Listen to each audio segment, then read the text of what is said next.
Good morning, everybody, or good afternoon. I guess if you're watching the replay, it might not be morning for you. But thank you so much to take the time out of your busy day to join me. I hope I can help your week and help you find motivation, really help with your mindset. Mindset is such a big deal. Last week, when we were at the Child Care Business Summit, and I was with all my people. It was amazing and awesome. And I really showed them the power of mindset and how, as a business person, you can have the best policies, procedures, practices, everything there is to have, right? You could have all of the best, but without the proper mindset, it's all useless. So that's why I love to start the week with Mindset Monday because I understand and I know the power of having the right mindset. And it's not something that I have totally mastered. I will be the first to admit. And today I am going to talk to you guys about an area that I found myself really lacking in, an area that I really found that I was struggling with my own mindset. And there's areas of mindset that sometimes just creep in that we didn't even know was happening to us. Good morning. There's just sometimes areas that we don't even realize are really affecting our brain and our well being. And when I was in beautiful Southern Alabama, which I have to tell you guys from Alabama, I fell in love with Alabama. That Gulf Coast area, Orange Beach, is amazing. I am a kayaking, just I love kayaking, and I got to do so much kayaking in the beautiful bayou. It was awesome. But I had this moment that really made me realize that I have a major chink in my armor that I need to really work on. And that's what I'm going to talk about with you today. It's when you realize that you have a fear of hope, when you just find that you've become afraid to have hope. So, before I get started, though, for those of you who are new to me, my name is Evelyn Knight. I am the host of the Child Care Business Coach podcast. I am the founder and CEO of Child Care Business Professionals. And I was the host of the Child Care Business Summit, which we have our next Child Care Business Summit coming up in June. And we're coming to you, Texas. So, my Texas people, I want to see you there. I cannot wait. We're going to be in the Houston area. So I cannot wait. And we'll be there for my birthday. So you guys have got to come and celebrate my birthday with me. It'll be awesome. I'm also a child care center owner. So I know what it's like to be an owner of a company. I own a couple companies. And it's funny because in my personal life, I have this fear of hoping.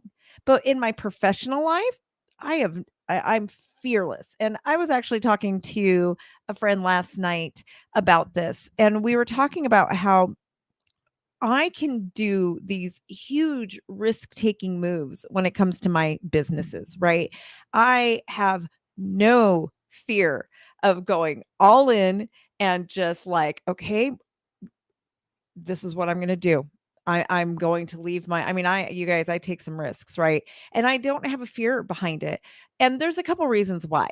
But when it comes to my personal life, I just become frozen and crippled with fear sometimes. And I'll paint the picture of where I realize this and the epiphany I had and why. And I'm going to link it to a couple different things. But first of all, as I'm telling you guys the story and what happened, I want you to think about how your thought process works because so many of us never question our own thoughts. It's not normal, right? But thank God I do, because that's why I can find chinks in my armor like this one that I found. I was kayaking, and one morning I woke up, and it was my last morning at the Airbnb that I was staying at before I transitioned into the resort I would be staying at with my team. And so I had gotten this Airbnb that was right on the bayou. It was amazing, amazing and magical. And I just really wanted to kayak from where I was in my Airbnb all the way into the mouth of the Gulf of Mexico, right? So I got up really early and I set out to kayak over there. And as I was kayaking, it's amazing. I mean, you go from like these cute little neighborhoods to just like jungle, right? I don't know what else to call it, but I guess it's like deep in the bayou. And it's so cool. And then suddenly and the streams are pretty small. I mean, you go through portions that are maybe only 12 feet across, right? And most of it was like that. Like where I was staying was probably only 12. And you guys, I have horrible depth perception. I know it wasn't 5 feet, but okay. So just a funny little note. The way I figure out length is I think, okay, if I were going to lay, how many of me could I stack? So it was probably 12 to 15 feet wide, right? And so that's pretty narrow. If you're used to kayaking, that's pretty narrow. And it goes a little bit wider, right? Next thing you know, it's maybe about 50 feet apart. And then suddenly, as I'm kayaking, I go into this big body of water that here in Nevada would be considered a lake. But for those of you in regions that actually have water, you might consider it a pond. So I go in and it's just beautiful, wide open. There's just gorgeous birds. I mean, the birds are amazing there on the Gulf. You know, I see heron and just such a different variety of birds. It was just beautiful. And even the ducks, you guys, the ducks, amazing, like the different variety. And I look over to the left, and I wish I would have prepared the picture I saw because I took a picture of it and I saw these beautiful houses. And I thought, wow, what an amazing location. And I looked at the docks, and there was like this one house in particular was just gorgeous. And it was white and it sat up on a hill, right? And down below, there was like right at the edge of the hill, there was this deck, and it was a covered deck that had like little Adirondack chairs and a fire pit right in front of it. And then at the bottom of the hill, there was a boat launch, and it was a covered boat launch. And I love boats. I love boats. I love the culture of being on the water, whether it's a kayaking or a boat. And the boat had a lift, and it was up in the lift. And I looked at that house and I thought to myself, oh, I don't know. I would love to have a house like that. I would love to be on this type of body of water. And for me, it was that house. The location was perfect for me. The scenery, like I just kind of imagined what they see from that deck and from the big giant windows, right? And I'll tell you guys, it wasn't like an extraordinary like mansion or anything. It probably was a pretty large house, probably about 3,500 square feet, but it wasn't like this really super rich mansiony type of house. For me, setting is more important. But all I can imagine is like in the evenings when you're sitting and looking out your windows, this is what they get to see. They see this amazing, like giant, what I would consider a lake that just came off of these streams that I love to kayak through. And then I knew that I was only about a mile away from the mouth of the Gulf of Mexico, right? Because I keep my Google Maps open, and I could see that this is like this big open body of water that is going to go back into these narrow, but they're not so narrow. They're maybe probably about 50 feet wide, more narrow, which here in Nevada would be a river. These narrow outlet that's going to go into the Gulf of Mexico, right? So I thought, oh my gosh, I would love to dream about having a place like this one day in my life. This is my idea of perfect. Not only is it on a body of water, but I've got the streams that you could just kayak through, and then I could get in a boat and go into the Gulf and go fishing. I love to fish too. So it was just like, I wish I could dream of something like that. I literally had that thought. And I stopped myself like, whoa, wait a second. Why can't I? Why not? And I'm looking at this house like, oh yeah, no, I can't. That just, and I just was, so there's like literally two voices in my head. And one of them is saying, yeah, I wish I could dream, but I can't dream of something like that. It didn't feel right. On so many levels.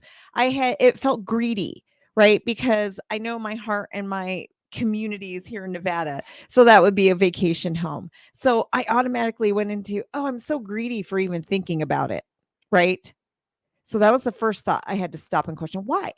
Why does that make me greedy? Because society has deemed that being able to afford a vacation home is greedy? Why? If I've worked my entire life, I've worked so hard for what I have. Why is that greedy? So that was the first thing I had to question.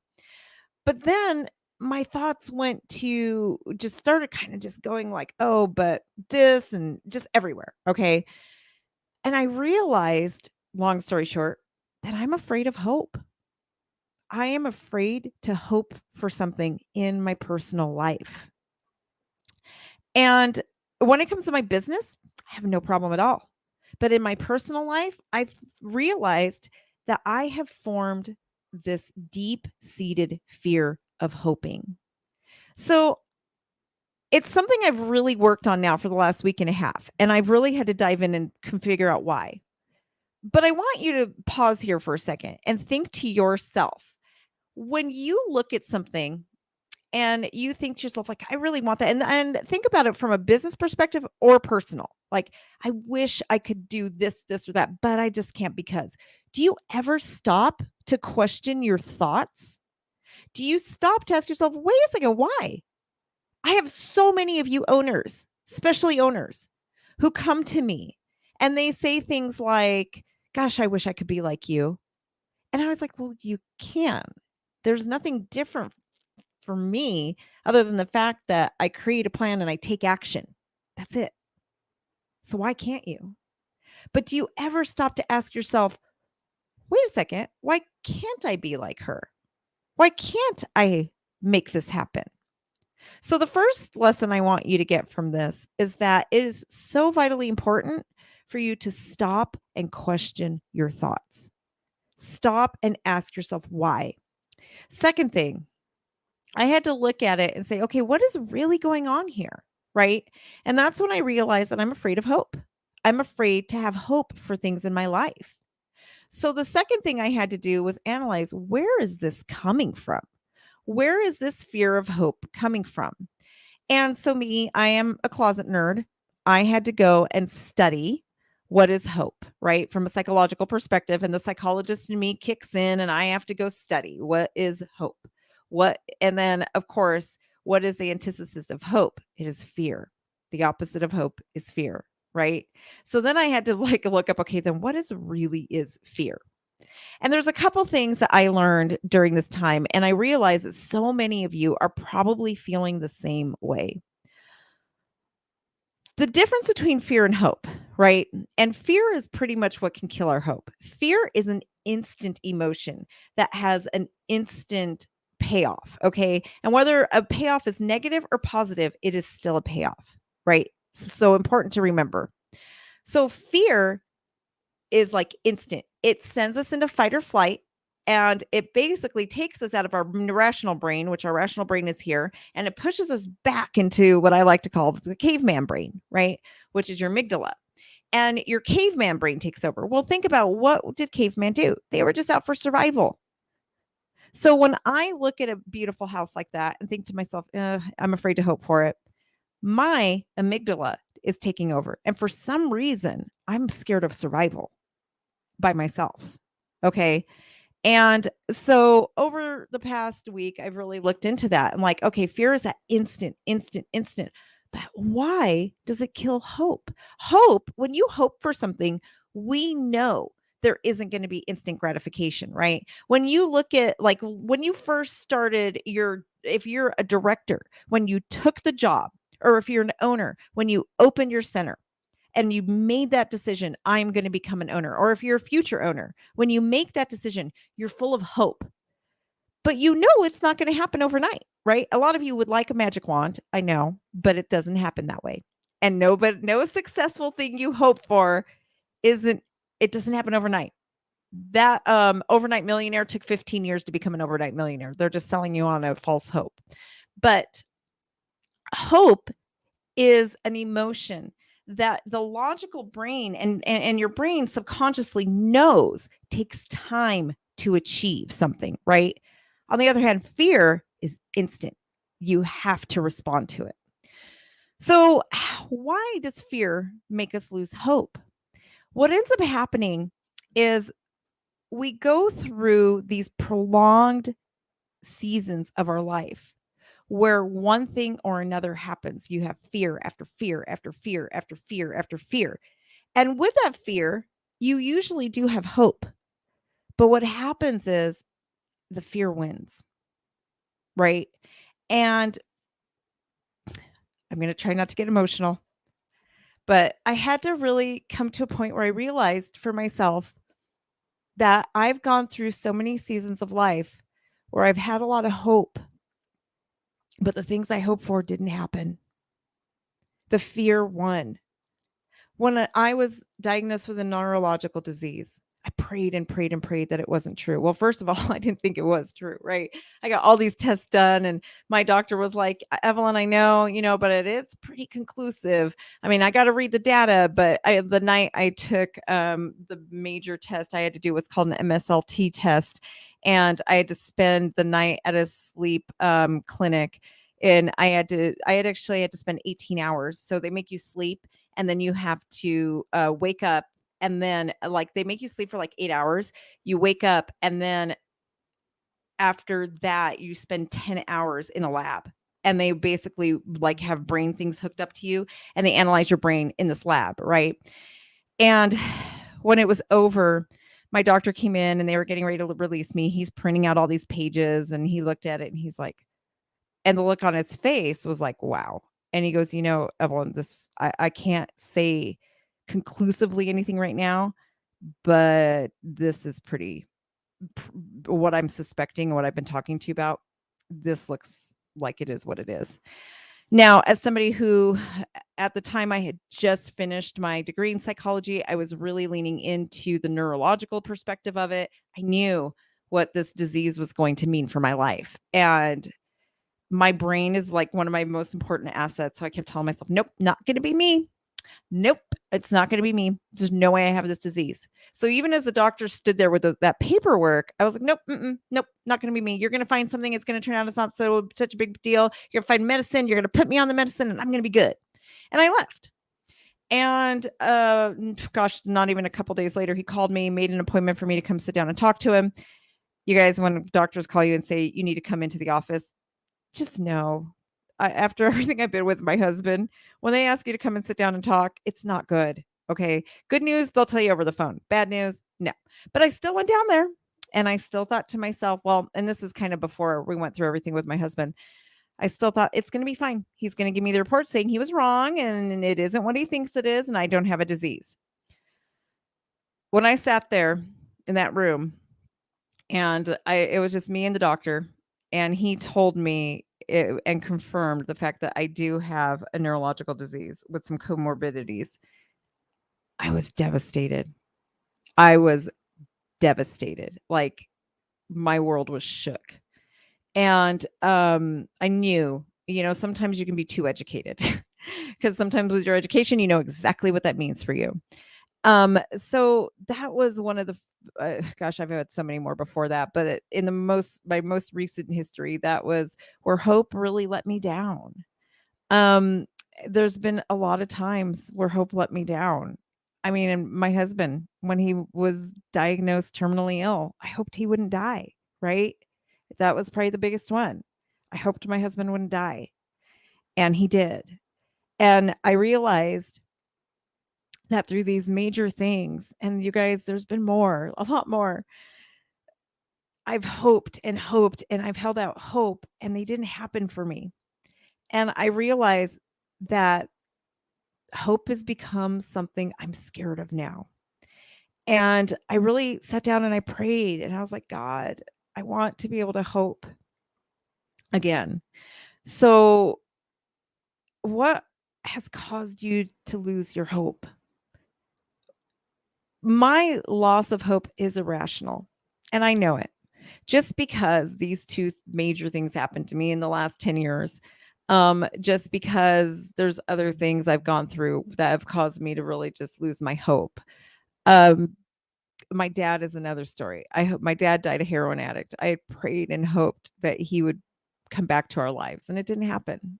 So I lost my dad to heroin. I've had a lot of these huge things that I hoped for that didn't happen, and the fear won. So I have to sit back and tell myself, okay, but how many things in between there did I hope for that did happen? Look at my children. I hope to have strong men who would grow up to be independent, smart, God-fearing men. That's exactly what I have, right? And it's probably the most important thing. I hoped to have a successful childcare center, and that's what I have. I hope to help business owners save their center, and that is what I've done. But those times that the fear has won have been so overwhelming for me that they have made me fear hope. The other thing to consider in this, and it just dawned on me, is in my personal life, I've had a lot of those times of hope lose to fear. But in my professional life, my hope has usually won. And my hope is won because of my perseverance, because I work hard, right? So I've been able to take control. And the control I've taken has made my hope come to fruition. The things in my life that I've had no control over, like having a neurological disease, I couldn't take control of that. I couldn't fix it. I couldn't help my dad when he was addicted to heroin. There's a lot of those things that in my personal life had made me feel like hope is a scary thing. But I have to remember that it's not. It's not. And it's okay for me to hope. It is okay. And yesterday, yesterday I was not asked, but I have actually been asked to be a contributing author to a book. And I was writing yesterday what my contribution. And one of the things that I'm filling out this form of like a profile and my biography and everything. And it asked me, what is my favorite quote? Like, I love quotes, right? But first thing that popped into my head was 2 Timothy 1:7. For we were not given a spirit of fear, but one of hope and of love and one of power. And that was it. I realized, oh my God, here I am, and I've forgotten hope. And I've gotten to a place in my life where I'm actually scared to be hopeful for something. But I wasn't given a spirit of fear. And the other thing I realized too is that my hope isn't in me. It isn't in what happens around me. It's in Christ through me. And that's what's really important. Hope is what God has given us. He hasn't given us a spirit of fear, right? He's given us a spirit of power. And our hope should be in Him, not in our own selves and not in our circumstances. So, my challenge to you today is to really sit with yourself and question yourself for those things that you really desire. God gave us our desires. It's okay to have desires. Society has told us that they are greedy. Why? Question that. Don't just take it for face value, right? Question that. Question why. Why are our desires, do they feel ugly? That doesn't come from you. That comes from people's voices in your head. That comes from things that were planted inside of you, from false narratives. Maybe as a child, your parents told you something that it was greedy to want more. Maybe you have a bad relationship with money or with just things. And it's not just about money, right? Success and helping children isn't just about money. A good friend always tells me that being successful and having money is not what changes people. Nobody changes because they become into money. What money does is it enhances who they really are. And when you become successful and do good things in the right hands, you're going to help a lot of people. I help a lot of people with what I do, a lot of people. I actually support several households. And so really lean into that and start questioning your thoughts. Ask yourself when you look at things and wish you could be something, start asking yourself, why can't I? Why am I not? That's up to me. I can and I will be. And start telling yourself every day, I can and I will. Not, oh, that isn't for me. But the most important lesson to take from this is to question those negative feelings and really getting to the root problem of why. Why am I feeling this way? Why is this happening? It will set you free. Have a wonderful week, everybody. And I really hope that helps somebody to get back the hope that they have lost due to fear.